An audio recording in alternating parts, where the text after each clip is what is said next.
재계 사람들을 속속들이 들여다보는 시간입니다. 인물 열전. 박 대표님 오늘 누구 얘기를 시작해 볼까요? 네, 하다 보니까 자꾸 현대 쪽에 사람을 많이 하게 되네요. 예.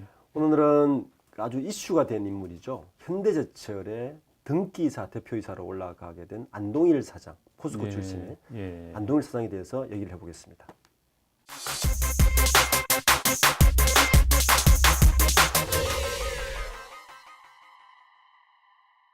안동 현대제철과 포스코는 서로 경쟁하는 회사 아닌가요?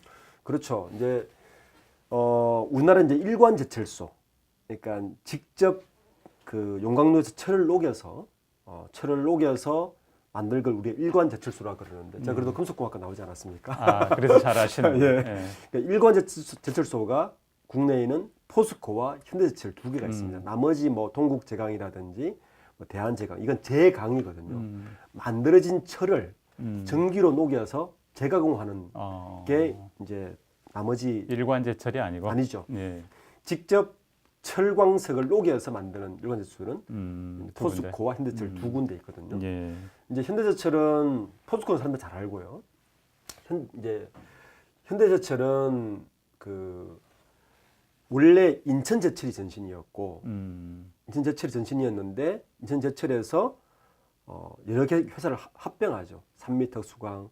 2000년도에 현대정몽구 회장이 2000 초반에 현대제철을 인수해서 이제 제철 사업을 해보겠다고 꿈을 키워왔는데 가장 결정적으로 커진 거는 현재 당진제철소, 옛날에 한보철강이죠. 그러니까 한보철강을 인수하면서 지금의 일관제철소의 꿈을 이루게 된 거죠. 그렇군요. 자, 현대제철이 예전에도 포스코 출신들을 영입한 경우가 있었나요? 아니, 처음입니다. 처음인가요? 이제 제가 방금 설명을 이제 드렸지만 현대제철은 그 정몽구 회장이 굉장히 그 뭐라 그럴까 꼭 하고 싶었던 사업, 자동차 사업을 하면서 반드시 철강을 해야 된다는 이 수건 사업이었기 때문에 철판이 필요해서 그렇죠. 그런 건가요? 정몽구 회장이 가장 아끼는 사람만 많이 보냈습니다. 그래서 보시면 이게 역대 현대제철의 대표이사들이에요. 사장단들인데 2000년도쯤에 그러니까 실제 현대제철이 이제 굴기를 시작한 해로 봐야 돼요. 그 전도 있었지만 이때 제일 먼저 이제 부회장이 오른 사람이 이용도 부회장인데 2003년도부터 지금 7년까지 합니다. 4년여. 예, 그렇죠. 4년 정도 이용도 부회장이 했는데 이분도 보시면 출신이 현대모비스예요. 현대 출신이신. 그렇죠. 여기 보시면 두 번째 2007년도부터 이어받는 박성하 부회장도 현대모비스 출신입니다. 이게 뭘 말하냐면 제가 전에도 말씀드렸지만 정구 회장의 전신이 현대전공, 현대전공이 현재 현대모비스. 그러니까 정몽구 회장의 사람들만 가장 수하들만 사실은 여기 보냈다는 거예요. 그러니까 현대제철을 그만큼 아끼고 키우려고 했던 거죠.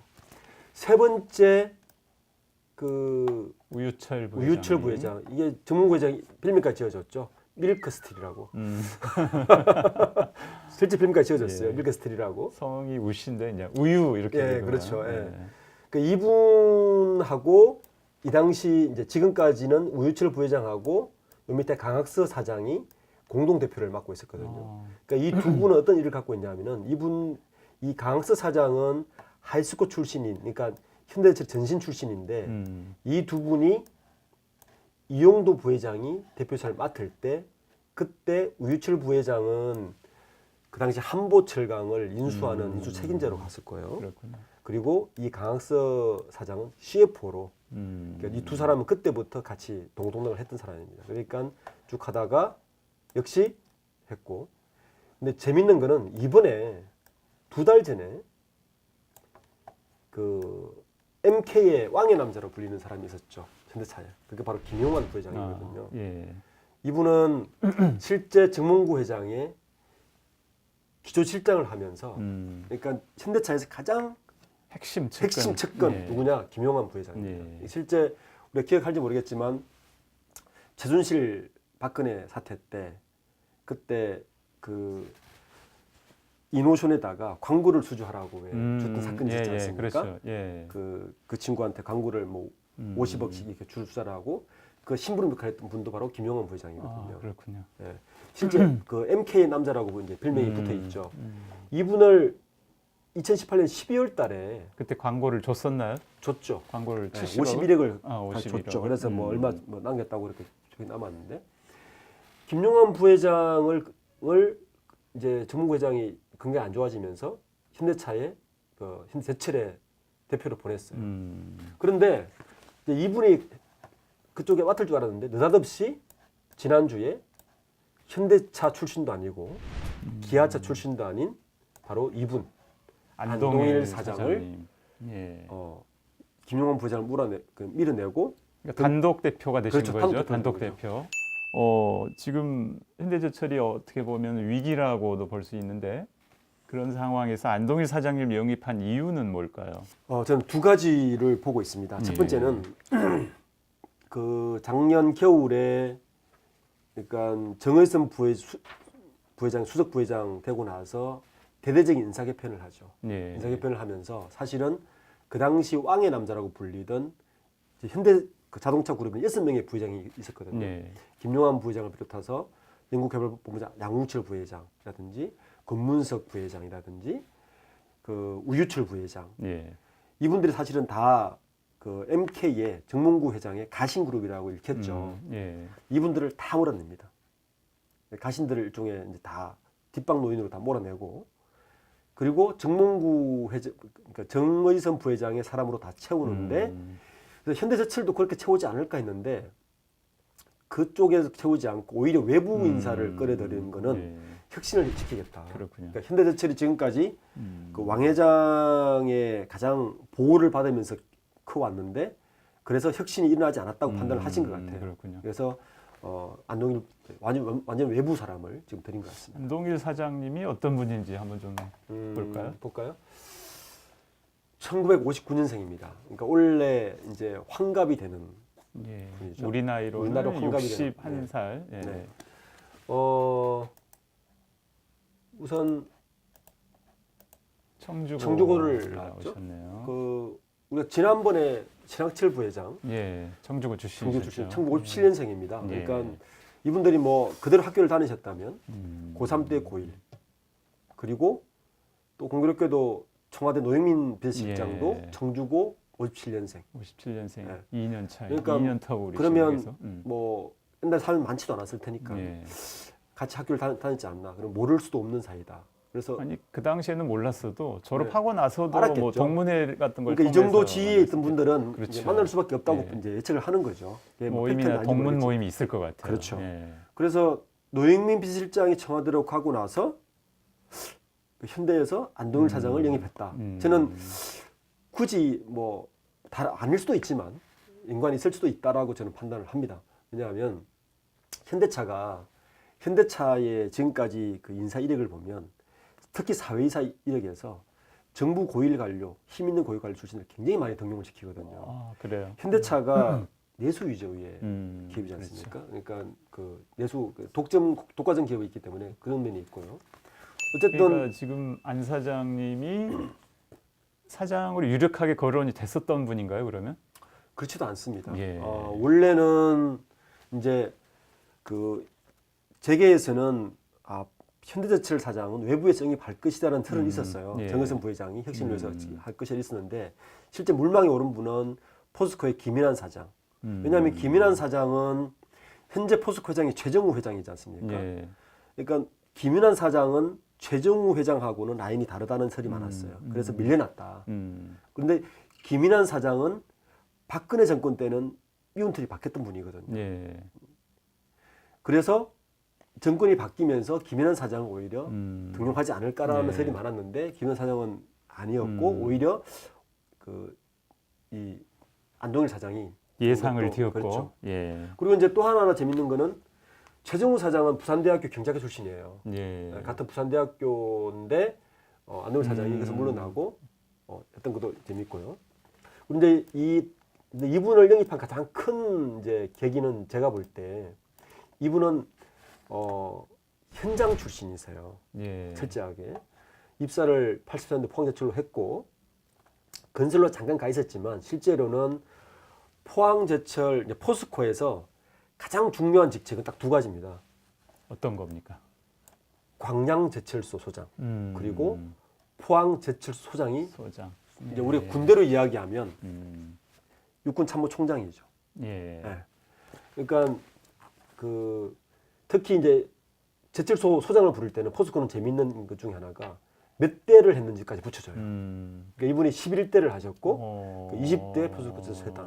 이만큼 중요하기 때문에 저는 이 두 가지 이력이 현대제철 영입하는 데 중요한 이력이었고, 그러면 정의선 부회장이 요구한 것은 현대제철의 생산성을 포스코만큼 높여줘라, 이런 미션도 있지 않았을까라고 이제 예측해 봅니다. 예. 지금 안동일 사장님 입장에서는 굉장히 이제 영전이라고 볼 수 있는 영전이죠. 건가요? 그렇죠? 예. 예. 근데 이제 포스코 입장은 좀 다를 것 같아요. 그렇죠. 다르죠. 예. 근데 이 중요한 두 가지 이력이 포스코 입장에서는 다 악재가 되는 거죠. 예. 우리가 제조업에서는 특히 이제 이 장치 산업 제조업은 그 미묘한 차이, 노하우가 생산성에 어마어마한 차이를 이뤄내고 생산성의 차이는 바로 원가 절감으로 이어지거든요. 최근 5년간 실적입니다. 보시면 포스코가 올해 매출액을 65조 정도를 했습니다. 예. 잠정 실적 위가 기준으로. 포스코고 예. 아래가 현대제철인 현대제철이죠. 거죠. 빨간 게 예. 현대제철입니다. 예. 현대제철이 20조 7천억 정도 매출을 예. 했어요. 근데 포스코의 영업이익률을 보시면 8.5%고, 그죠? 예. 그리고 5% 정도. 그러니까 영업이익률 차가 상당히 많이 나죠. 예. 그러니까 이 말은 무슨 말이냐면 현대제철의 생산성이 물론 작년에 좀 비슷하긴 했지만 포스코에는 못 미친다. 그러니까 이 부분에 대한 미션을 강하게 아마 주문받지 않았을까 하는 생각이 듭니다. 자, 현대제철 입장에서는 최근에 이제 하청 업체 노동자 사망 사고도 있었고, 그다음에 그래서 안전도 강화하고 해야 되는데 신임 안 사장님의 어깨가 좀 무거울 것 같긴 한데요. 그렇죠. 그런 이미니케이션도 저는 굉장히 중요하다고 봅니다. 지난번 남동발전에서 하청업체 직원 하나가 죽으면서 우리가 하청업 법도 바뀌고 했는데 현대제철에서는 지금 매년 거의 발생하다시피 하거든요. 예. 이게 우리 언론에 잊혀져서 그렇지. 그래서 이런 부분에 대해서는 신임 사장을 내부 사람이 아니라 외부로 들이면서 외부의 이미지 현대그룹차 입장에서는 이미지 쇄신 차원도 있고 뭐 그런 부분도 좀 노림수를 노리지 않았나라는 생각 듭니다. 근데 이렇게 만성적으로 영업이익률이 낮은 뭐 이유 같은 게 있을까요? 저는 첫 번째는 내부 거래가 좀 하는 축이 되지 않았나 생각이 듭니다. 이게 이제 정문구 회장이 꿈꿨던 게 철판부터 자동차 AS 캐피탈까지. 그러니까 자동차에 대해서는 밸류체인을 토탈 밸류체인을 가지겠다라는 게 꿈꾸 때문에 대체를 만들었는데 이 많지는 않아요.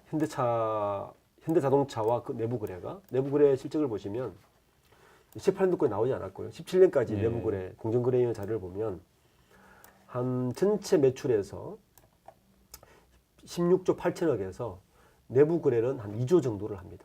예. 2조 정도를 내부 거래를 해서 한 5.4%. 그러니까 5년 전에 비해서는 반으로 줄긴 했지만 이제는 내부 거래 이게 왜 이렇게 줄어든 건가요? 이때 뭐가 발생하냐면 공정거래상에 뭐 문제가 아닙니다. 있었던 건가요? 현대 하이스코를 합칩니다. 아, 예. 그러니까 우리 지난 방송에서 그 신성재 예, 예. 그 사위가 예. 현대 하이스코 대표였거든요. 예. 그 이혼하면서 하이스코를 아, 현대제철과 합쳐버려요. 예. 그러면 효과가 어떻게 원래는 밸류체 어떻게 되냐면은 현대제철에서는 일관제철이니까 두꺼운 철판만 하이스코에 공급을 합니다. 예. 그러면 하이스코가 그거를 가공을 해서 자동차에 들어갈 수 있게끔 재가공을 해서 하는 게 이제 밸류체인이었는데 예. 제철과 하이스코를 합쳐버리죠. 그 매출도 증가하는 효과도 있지만 공정거래에서 노리는 내부 거래를 줄이는 그렇죠. 효과도 있는 거죠. 예. 예. 그래서 지금 아마 이 부분도 내부 거래를 더 줄이는 것도 안동일 사장의 또 하나의 미션이다. 그리고 내부 거래를 줄이면서 매출체를 다양화시켜라. 이런 것도 이제 미션으로 되지 않을까 하는 생각이 듭니다. 자, 현대차 그늘에서 벗어나서 독립할 수 있느냐, 이것도 좀 하나의 포인트가 될 것 같은데요. 그렇죠. 이거 뭐 캡틴 마켓은 뭐 당연한 마켓이니까 그건 성과로 인정해 주지도 않을 거고요. 근데 문제는 하나 있어요. 포스코도 최근에 그 자동차 간판 시장에 엄청난 영업력을 쏟아붓고 있거든요. 근데 이제 현대제철은 자동차 강판 시장에 들어가기가 굉장히 좀 껄끄러운 게 그러니까 다른 경쟁사들이 현대제철 강판을 쓰기가 참 애매한 거죠. 자동차 강판이라는 거는 재료만 사는 게 아니라 사실은 설계 기술까지 들어가거든요. 그러니까 경쟁사에 우리의 기술을 유출할 수 있는 거기 때문에 이 시장을 오버랩될 거기 때문에 현대제철은 다른 캡틴 마켓을 벗어나기가 굉장히 어려운 구조로 되어 있습니다. 그래서 이 부분에 대해서 어떻게 이 부분을 벗어날까가 아마 가장 큰 관건일 거예요. 자, 미래 신성장 동력으로 뭐 내놓을 만한 건 있나요? 근데 그게 이제 관건인데요. 일단 이제 글로벌 마켓을 좀 한번 우리가 봐야 돼요. 예. 17년 기준인데 현재 우리나라의 이제 조광 이제 생산량이라 그러죠. 전 세계 한 7위 정도 합니다. 그러니까 포스코화와 인턴 제철을 합쳤을 때 한 연 7,100만 톤. 그러니까 중국이 어마어마하죠. 그 우리나라 10배입니다. 예. 8억 톤. 타의 추종을 불허하는데. 그렇죠. 예. 일본이 한 1억 톤이고 인도가 1억 톤이고 인구하고 뭐 미국이 이 정도고. 근데 이제 회사별로 보면 좀 다릅니다. 회사별로 보면 현재 1위는 유럽의 아세로미탈입니다. 이게 한 95만 9,500만 톤 정도 생산하고 한 3년 전에 중국의 바이오그룹과 치아그룹이 합쳐서 합병을 했어요. 예. 중국에는 철강사 되게 많거든요. 예. 정부에서 강제 합병을 시키는 거죠. 그래서 여기가 2위를 했고 세 번째도 중국 합병회사가 2위를 했습니다. 3위를 했습니다. 네 번째는 일본의 닛산과 스미토모가 합병을 했어요. 그러니까 추세가 이런데 포스코는 전체철과 아마 글로벌 시장으로 봤을 때는 합병을 해서 굉장히 키워야 될 판인데 지금 현재로는 이런 시장이라서 제철 자체만으로도 얼마나 다양한을 추진할 수 있을까는 좀 의문시된 부분. 현대제철. 네, 그렇죠. 예, 그렇군요. 기업은 살아있는 조직, 생명체라고 합니다. 바뀌는 환경과 상황에 어떻게 대응하느냐에 따라서 성장할 수도 있고 정체나 쇠락할 수도 있기 때문입니다. 그런 조직을 이끄는 CEO가 누구냐에 따라 기업의 운명도 달라지는데요. 기업의 미래를 바꾸는 CEO를 더 많이 볼 수 있기를 기대해 보겠습니다. 감사합니다. 네, 수고하셨습니다. 네. 엘리어트는 왜 이렇게 우리나라 기업들을 돈 벌려고 왔죠. 친구들이 항상 가지고 오는 돈도 일정해요. 예. 10억 불. 혹시 엘리엇에서는 전화 안 오나요? 한번 뭐 온 적도 있죠. 좀 알려주세요. 어느 기업에 대해서 관심이 있는지.